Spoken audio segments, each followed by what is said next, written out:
नमस्कार, आप देख रहे हैं वीके न्यूज। मैं हूं सुनील राउत। वरिष्ठ और जाने माने बुजुर्ग पत्रकार विनोद दुआ इन दिनों मुश्किलों में घिरे हुए हैं। मोदी विरोध करते करते देश विरोध करना इनको इतना भारी पड़ गया कि अब अदालतों के चक्कर काटने पड़ रहे हैं। पिछले ही दिनों बीजेपी नेता नवीन कुमार ने इनके खिलाफ दिल्ली पुलिस में एक शिकायत की थी। उस पर इनके खिलाफ एफआईआर हुई तो ये भागे भागे कोर्ट गए और अब उनके खिलाफ एक पुराना देशद्रोह का मामला शिमला में खुला तो अब इन्होंने छुट्टी के दिन सुप्रीम कोर्ट को खुलवा लिया। दुआ ने शनिवार को 10:47 पर एक याचिका दायर की थी, जिसे उसी दिन दोपहर 2:30 बजे सुनवाई के लिए रजिस्टर कर लिया गया और अगले ही दिन सुनवाई की तारीख भी दे दी। मतलब रविवार के दिन इस पर सुनवाई हुई। लेकिन क्या हुआ, सुनवाई होने के बाद इनके हाथ मायूसी ही लगी। दरअसल इन्होंने सुप्रीम कोर्ट से मांग की थी कि इनके खिलाफ अलग अलग राज्यों में जो मुकदमे दर्ज हुए हैं उनको रद्द कर दिया जाए, लेकिन सुप्रीम कोर्ट ने उनकी इस मांग को ठुकरा दिया और कहा कि पुलिस को आपको सहयोग करना ही चाहिए, आपके खिलाफ दायर मुकदमों को खारिज नहीं किया जा सकता। हाँ, उनकी उम्र को देखते हुए पुलिस को यह निर्देश जरूर दिया गया है कि पुलिस उन्हें थाने में न बुलाए बल्कि उनके घर जाकर पूछताछ कर ले और उनकी फिलहाल गिरफ्तारी भी न करे।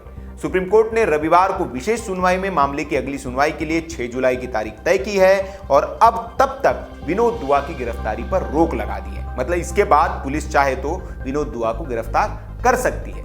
इस मामले पर हिमाचल सरकार से एक स्टेटस रिपोर्ट भी मांगी गई है और इस पर बीजेपी नेता नवीन कुमार का एक बयान आया है, उसे आपको सुनना चाहिए। आखिरकार विनोद दुआ को मुक्ति खानी पड़ी। विनोद दुआ जी ने रविवार के दिन सर्वोच्च न्यायालय के 3 जजों की खंडपीठ को बिठवाया था और ये कहने के लिए कि उनके खिलाफ जो एफआईआर दर्ज हुई है उसकी जांच पुलिस को नहीं करनी चाहिए। फाइनली 3 जजों की सुप्रीम कोर्ट की बेंच ने ये फैसला दिया कि विनोद दुआ को पुलिस की जांच में सहयोग करना चाहिए। और क्यों ना हो, जो व्यक्ति देश के अंदर मनगढ़ंत खबरें बना करके एक ऐसा नैरेटिव पैदा करता हो जिससे देश के अंदर दंगे होते हैं, जिससे भारत की छवि खराब होती है, जिससे भारत की सरकार को अस्थिर करने की साजिश रची जाती हो, उसके खिलाफ अगर शिकायत होती है, उसके खिलाफ अगर एफआईआर होती है तो उसमें जांच क्यों ना हो।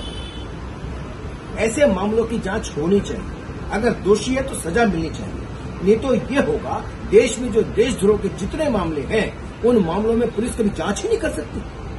ये मैं समझता हूं आज सर्वोच्च न्यायालय का जो फैसला है वो बहुत बेहतर फैसला है, इसका स्वागत करना चाहिए और देशद्रोही पत्रकारों को इससे सबक मिलेगा। तो आपको बता दें कि विनोद दुआ के खिलाफ सांप्रदायिक नफरत फैलाने के आरोप हैं और कई राज्यों में एफआईआर दर्ज कराई गई है।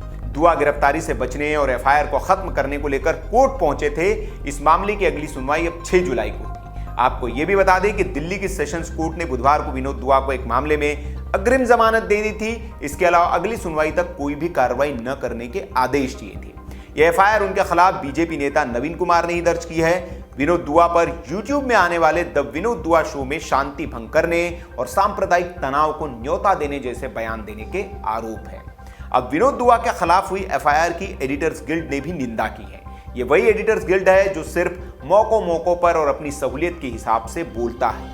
इस पर पक्षपात के आरोप लगते रहे हैं। पत्रकार सुधीर चौधरी का मामला हो, अर्नब गोस्वामी का या फिर पश्चिम बंगाल में पत्रकारों के उत्पीड़न का, इस पर यह संस्था कुछ नहीं बोलती है। लेकिन इनके वैचारिक साथी पर जब कोई एफआईआर हो जाए तो ये तुरंत बयान जारी कर देते हैं। आपको यह भी बता दें कि पत्रकार विनोद दुआ पर यौन शोषण के भी आरोप लग चुके हैं। मीटू कैंपेन के तहत फिल्म मेकर निष्ठा जैन ने यह आरोप लगाए थे और विनोद दुआ की बदनीयती की पोल खोली थी। हालांकि तब विनोद दुआ ने इस आरोपों को सियासी प्रपंच बताया था। वैसे अभी विनोद दुआ के खिलाफ हुई एफआईआर के बाद पत्रकारों के गैंग को डर लगने लगा है। उनको लग रहा है कि पत्रकारिता जोखिम भरा काम हो गया है और उनके जुबान पर ताला लगाया जा रहा है। हाँ, ये बात बिल्कुल सच है कि पत्रकारिता जोखिम भरा काम हो गया है और सच को दबाने की पुरजोर कोशिश हो रही है। चाहे सुधीर चौधरी का मामला ले ले, ऑप इंडिया के संपादक पर की जा रही एफआईआर ले ले या फिर अर्नब जैसे बड़े पत्रकार को 12-12 घंटे पुलिस थाने में बिठाकर पूछताछ का मामला। लेकिन पत्रकारों को यह मालूम होना चाहिए कि इस देश में अदालतें हैं और अगर आपने गलत नहीं किया है तो आपको डरना भी नहीं चाहिए। लेकिन हाँ, अगर व्यक्ति विरोध में देश विरोध आप कर रहे हैं तो आपको डरना भी चाहिए, फिर चाहे आप पत्रकार हो या कोई और, क्योंकि इस देश की अदालतें उनको बख्शती नहीं है। तो इस खबर पर आपकी जो भी राय हो कमेंट बॉक्स में आप हमें बताएं। वीडियो अच्छा लगा तो लाइक करें, शेयर करें और ऐसी खबरों के लिए आप हमारे चैनल को सब्सक्राइब कर लीजिए। देखते रहिए वीके न्यूज। नमस्कार।